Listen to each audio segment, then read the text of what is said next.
নমস্কাৰ, মই লিনা বৰা। আজি পাতত দিয়া মাছ বনাম। ধনিয়া পাত, নহৰু, আদা, কেঁচা জলকীয়া, নেমু আৰু জালুক। সৰিয়হৰ তেল লৈছোঁ। প্ৰথম মাছখিনি নিমখ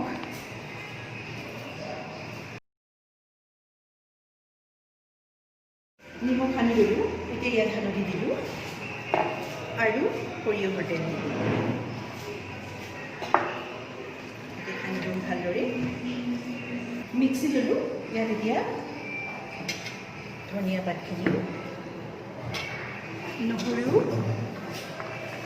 আদা আৰু জলকীয়া গোটেইখিনি আমি পিচি লওঁ। এইখিনি পিচি ল'লোঁ আৰু ইয়াতে সানি লওঁ।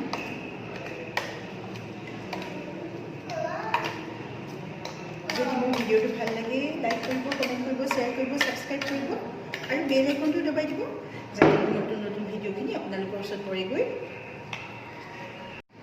এতিয়া এইখিনি দিলোঁ আৰু ইয়াত জালুকৰ গুড়ি দিছোঁ। জালুকৰ গুড়ি তেলি ল'লোঁ, বাছ, আৰু নেমু চেপি দিওঁ।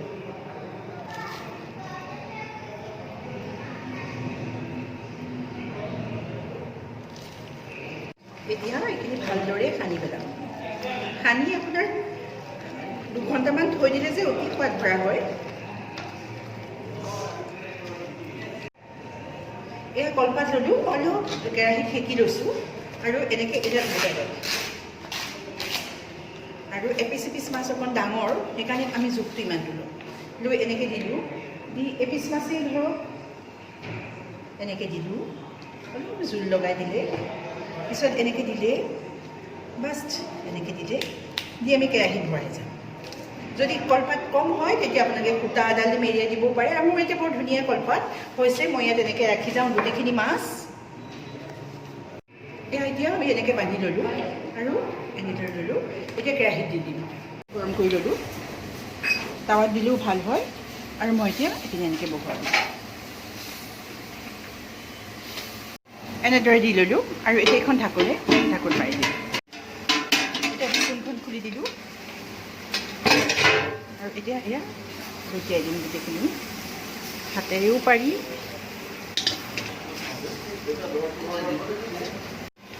এনেদৰে লুটিয়াই দিলোঁ। আকৌ এবাৰ ঢাকি দিম 20 মিনিট সময়। এই ঢাকোনখন খুলি দিলোঁ। আমাৰ এতিয়া দিয়া মাছ হৈ গ'ল। বৰ ধুনীয়া গোন্ধ ওলাইছে। এতিয়া ইয়াৰ পৰা নমাই পৰিৱেশন কৰিম।